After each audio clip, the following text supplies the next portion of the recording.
교육으로는 정말 탑이신 것 같고요. 열정의 화신. 실적과는 상관없이 세심하게 챙겨주신다는 거.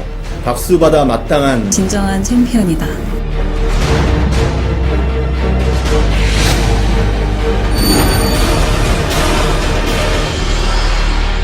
안녕하세요. 세일즈 명인TV 용쌤입니다. 설득의 심리학에서는 사람을 설득하는 6가지 불변의 법칙을 이야기하고 있는데요. 오늘은 그 두 번째 시간으로요, 상호성의 법칙을 이야기하려고 합니다.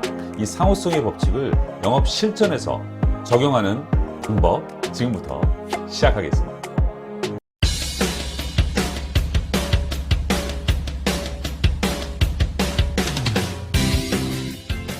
상호성의 법칙은요, 6가지의 불변의 법칙 중에서 사실 가장 대중적이고 가장 광범위하게 쓰이는 법칙이기도 합니다.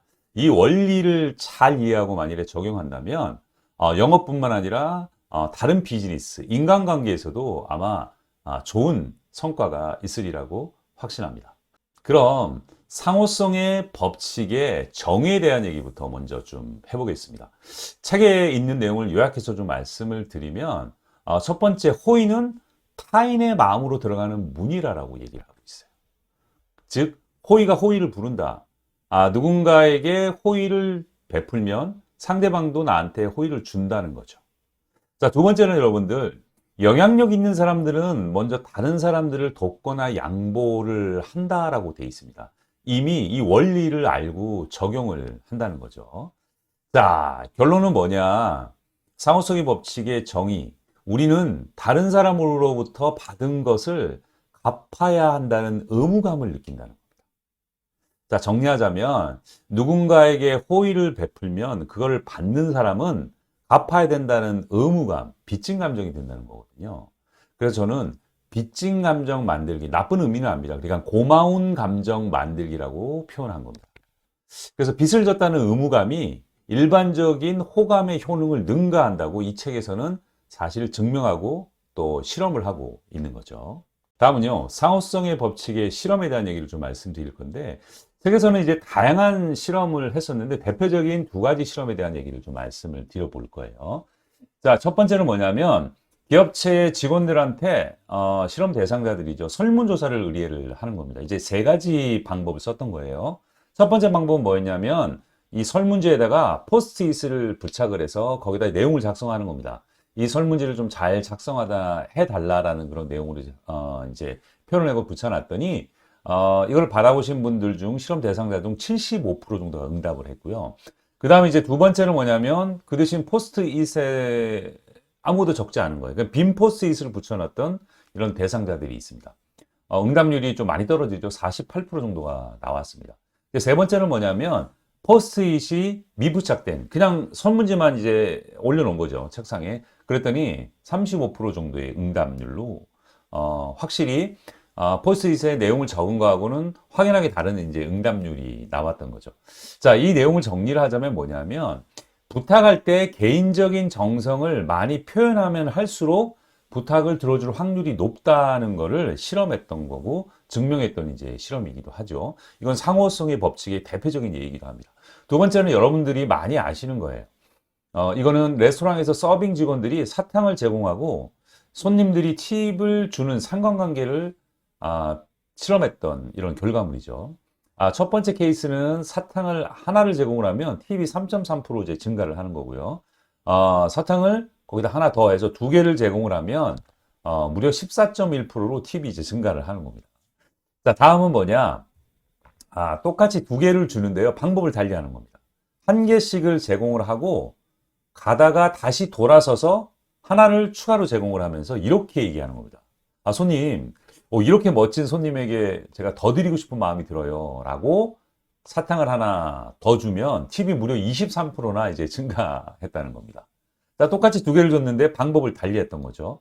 자, 이 내용을 좀 정리를 하면요, 이런 내용입니다. 뭔가를 호의를 받은 사람한테 예상 밖의 것이 온 거예요.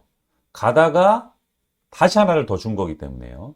그 다음에 내가 멋진 손님이라고 의미부여가 됐기 때문에 받은 사람한테 예상 밖의 것이 제공이 되고 의미부여가 되면은 그 효과는 굉장히 증가한다라고 하는 실험이기도 하죠.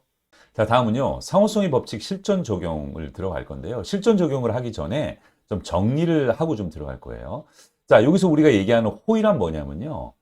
고객께 드리는 선물, 어떻게 보면 유익한 정보, 또 친절과 배려, 개인적인 정성들, 다양한 형태가 존재하는 겁니다. 그래서 중요한 거는 이런 호의들, 좀 전에 말씀드렸던 이런 전반적인 것들을 먼저 주는 게 중요하다는 거죠. 주는 게. 자, 근데 주는데 거기서 끝나면 안 되고요. 거기에 정성이 담겨 있어야 되는 겁니다. 다시 얘기하면 그거를 받는 사람이 정성을 느껴야 된다는 거죠. 거기에다가 하나 더 플러스해서 고객한테 그게 굉장히 개인적인 의미 부여로 다가온다면 이거는 완벽한 퍼펙트한 상호성의 법칙이 적용돼서 엄청나게 큰 결과들이 나올 수 있다는 것을 아마 여러분들이 경험하게 되실 겁니다. 자, 볼게요. 여기서 또 중요한 포인트가 하나 더 있어요. 이게 동상이몽을 하고 있는 겁니다. 자, 시간이 지나면 지날수록 사람들의 기억은 왜곡된다고 얘기를 합니다. 자, 그럼 도움을 주는 사람하고요, 도움을 받는 사람이 정반대의 생각을 하고 있는 거예요. 자, 도움을 받는 사람은 도움을 받았을 때 그 효과가 극대화되어 있고요. 시간이 지나면 지날수록 그 고마움이 작아진다고 얘기를 합니다. 자, 반대로 도움을 주는 사람은 정반대로 생각을 하고 있는 거예요. 시간이 지나면 줄수록 내가 옛날에 베풀었던 이런 호의들, 도움들이 굉장히 크다고 생각을 하는 거죠. 그래서 여기서 우리가 알아야 될 포인트는 여러분들, 누군가에게 호의를 베풀고 도움을 줬다면 그 극대화됐을 때, 고마움이 극대화됐을 때 뭔가를 요청하고 그 다음에 뭔가를 제안을 해야 된다는 거 여러분 꼭 명심하시기 바랍니다. 다음은 상호성의 법칙의 실전 적용에 대한 얘기를 좀 드릴 건데요. 첫 번째는 가장 중요한 얘기를 할 겁니다. 여러분들이 보시면 뭐 당연한 거 아니야? 라고 얘기를 하실 수도 있어요. 이 당연한 거가 가장 어려운 겁니다. 이거를 만약에 꾸준히 하신다면은 이거는 성공을 할 수밖에 없어요. 근데 실제로 보시면 이걸 꾸준히 하시는 분들이 아주 소수밖에 없습니다. 한번 볼게요. 바로 정기적인 고객분들께 정기적인 연락과 방문을 하는 겁니다. 이 기본 중에 기본이죠. 자, 한번 볼게요. 기존 고객에게 정기적으로 안부를 묻는 거, 이거 의외로 안 합니다. 여러분 한번 보십시오. 했다가 안 했다를 반복하시고 계실 거예요. 자, 황금 비율을 말씀드리겠습니다. 고객 리서치에 의하면 고객은 일주일에 한 번 정도 메시지나 문자 같은 거를 받기를 원하는 거죠. 물론 고객은 이런 문자를 스팸이라고 생각을 하고 계시지만 이게 매주 만일에 들어온다고 생각하면 내 담당자가 꾸준한 사람이라는 거를 계속 인지하게 되는 겁니다. 고객이 반응을 하든 안 하든 이걸 여러분들이 꾸준하게 보내는 거 중요합니다. 전화는 한 달에 한 번 정도 받는 걸 원하고 방문은 6개월에 한 번 정도를 원하는데 이거는 이제 평균을 얘기하는 거고요. 어떤 분들은 간격이 좁을 수 있고 어떤 분들은 또 넓을 수 있죠. 이거는 여러분들이 좀 판단을 하셔야 되는 거고요. 그 다음에 제일 중요한 건데 내가 고객분이 10분이 되든 100분이 되든 뭐 500분, 1000분이 넘든지 간에 매일 꾸준하게 고객에게 10콜을 하든 20콜을 하든 전화를 하는 거, 이거 너무 중요합니다. 만일 여러분들이 슬럼프에 빠져 계신다면 이 방법을 택해 보십시오. 이거 한 달 꾸준히 하는 거, 이러면 무조건 됩니다. 다른 세계가 펼쳐집니다. 근데 이거 한 달 연속으로 결심하고 하시는 분들 많지 않아요. 한번 볼게요. 자, 이 콜을 꾸준하게 한번 해보는 겁니다. 해야 되는 이유가 하나 가지 있죠. 나중에 뭔가 내가 아쉽고 제안할 게 있을 때 전화를 하게 됩니다. 받는 고객도 부담스럽고 하는 저도 머뭇거리게 되는 거죠. 근데 평상시에 이렇게 안부 전화가 많이 돼 있는 상태에는 여러분 어떤 일이 벌어지죠? 심리적인 간극이 이제 줄어들잖아요. 그래서 전화 받으시는 분도 수월하고 전화하는 사람도 수월하게 되는 겁니다. 자, 정리를 좀 할게요. 결국 고객 입장에서 보면요, 가장 중요한 포인트가 하나 있어요. 고객은 담당자가 나를 잊지 않고 지속적인 관심을 가져주는 거, 그거를 중요시 여깁니다. 그게 사실은 세일즈의 절반 이상이 된다고 해도 사실 과언이 아닙니다. 자, 다음 넘어가겠습니다. 상호성의 법칙 실전 적용 두 번째인데요. 이 선물에 대한 얘기를 할 겁니다. 이런 획일적인 선물들은 사실은 돈 쓰고 효용이 떨어지는 겁니다. 여기서는 이제 키맨 밀착 관리 중심으로 제가 말씀을 드릴 건데 한번 보도록 할게요. 선물은 기본적으로 아까도 말씀드렸지만 의외성과 개인적인 정성이 담긴 선물. 이거 고민하셔야 됩니다. 그죠? 내 고객분과 내 분야에서 조금 달라질 수는 있어요. 고객분들께, 야, 이거 돈 주고 사기에는 아까운데 필요했던 거.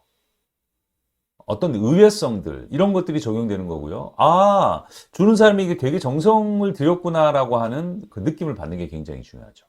그 다음에 이제 키맨 그룹을 위한 이벤트와 선물. 키맨은 여러분들 정의는 좀 다르실 수 있지만 저는 개인적으로 키맨이 큰 고액의 계약이나 뭐 많은 계약을 하시는 분들도 뭐 중요하신 고객분들이지만 굉장히 많은 분들을 저한테 소개해 주신 분들이 저는 키맨이라고 생각하거든요. 그런 분들을 잘 서비스하고 관리하고 육성하는 게 굉장히 중요하다는 걸 여러분들이 이제 알고 계실 거예요. 자, 그러면 이런 키맨 그룹들에 대한 정기적인 어떤 선물은 사실 필요합니다. 그렇죠? 그런데 이거를 스토리텔링을 통한 의미부여가 이제 중요하다는 거죠. 자, 예를 한번 들어볼게요. 어떤 분이 이제 이게 찰옥수수를 이제 고객분들께 이렇게 택배로 이제 보내요. 그냥 덜렁 보내면 이게 무슨 크게 의미가 있겠습니까? 물론 이제 받으신 분들은 고맙다고 이제 생각을 하시겠지만. 자, 그럼 이렇게 보내는 경우도 많이 있겠죠. 그죠? 안녕하세요, 고객님. 이번 여름 더운 날 저희 장모님이 정성껏 키우신 옥수수를 제가 지난주에 가서, 저도 열심히 땀 뻘뻘 흘리면서, 이렇게 수확을 했습니다. 우리 고객님이 생각이 나서 제가 조금 보내드리는데요. 너무너무 맛있습니다. 이 옥수수처럼 이번 가을 풍성하고 기분 좋은 그런 시즌 되십시오. 감사합니다. 라는 문구로 만일에 보내셨다면 받는 사람이 어땠을까요? 저도 그런 사례들이 되게 많습니다. 한날은 제가 집에 갔더니 저희 집사람이 이제 요리책을 보고 있는 거예요. 너무 재밌게. 그래서 제가 제 고객분들 중에 20분 정도를 추려가지고 전업주부이신 분들 20분을 제가 추려가지고요. 제가 이제 편지를 좀 적었어요. 안녕하세요, 사모님. 용쌤입니다.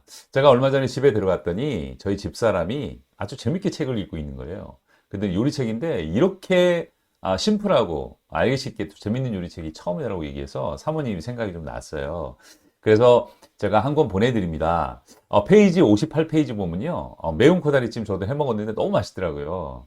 이번 주말 가족분들과 함께 맛있는 코다리찜으로 즐거운 시간 되십시오. 사모님의 아름다운 동행 용쌤. 자, 제가 이렇게 적어 보냈습니다. 어땠을까요?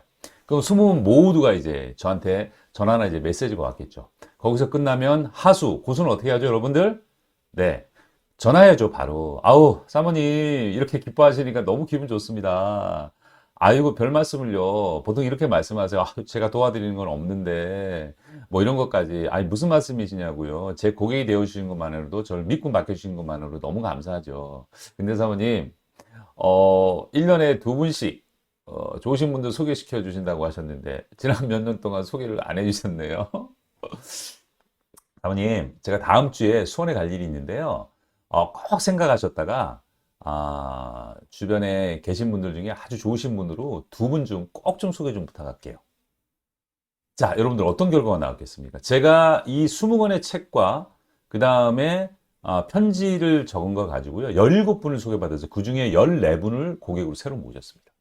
예를 들은 겁니다. 여러분들 그런 사례들이 엄청 많을 거예요.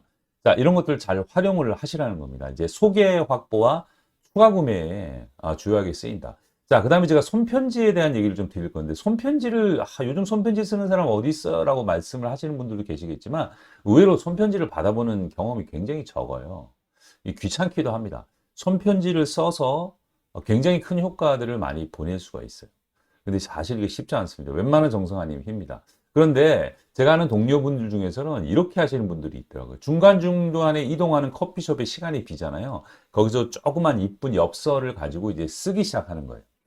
써서 그때 그 상황에서 고객에 대한 생각들을 적는 거죠. 안녕하세요, 과장님. 저는 신도림역에 한 카페에 앉아 있습니다. 고객분을 기다리고 있는데 과장님이 생각이 나서요. 라고 여러 가지 얘기를 적고, 만일에 그 엽서를 우체통에 넣고 만일에 고객분들이 본다면 어떤 느낌일까요?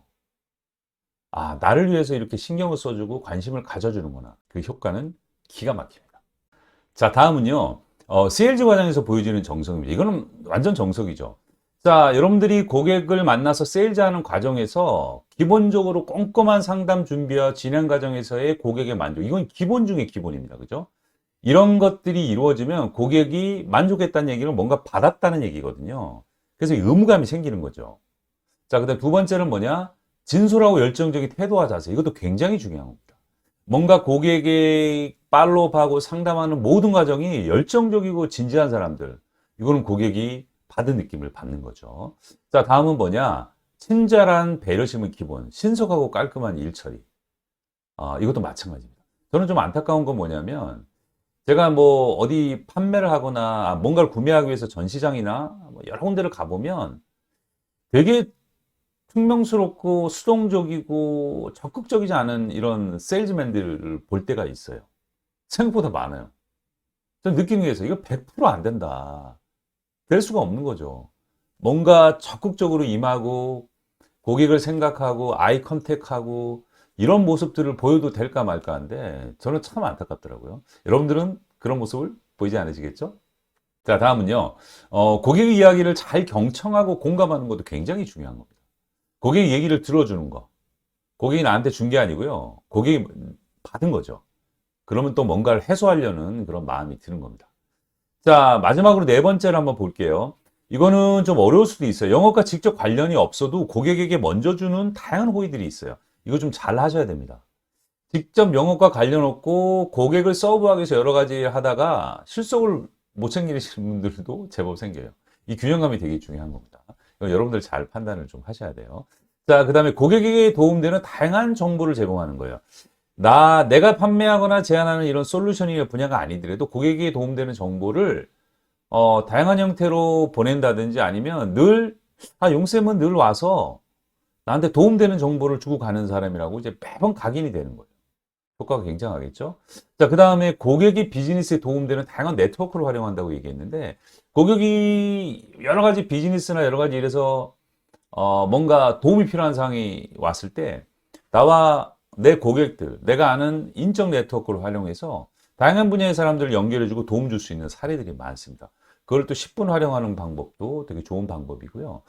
다음에 고객의 애로사항을 내가 개인적으로 처리해 줄 수 있는 한도 내에서 만일에 처리를 해주면 고객이 굉장히 좋아하죠. 이거 역시도 고마운 감정, 빚진 감정을 만드는 좋은 방법이기도 하고요.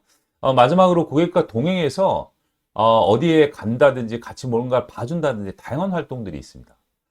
이런 것들 역시 영업과 직접 관련이 없어도 고객에게 주는 다양한 호의 중에 이제 하나입니다.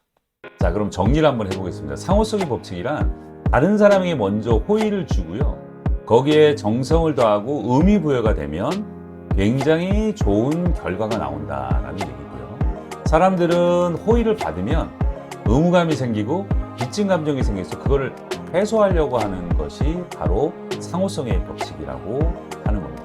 이 상호성의 법칙을 우리가 좀 더 섬세하게 고민해서 고객과의 관계에서 그 다음에 여러 가지 상황에서 만일에 적용한다면 정말 엄청나게 좋은 결과들이 많이 나오리라고 저는 믿습니다. 여러분들 어떻게 도움이 많이 되셨나요? 도움이 되셨다면 여러분들의 구독, 좋아요가 큰 힘이 됩니다. 항상 여러분들을 응원합니다.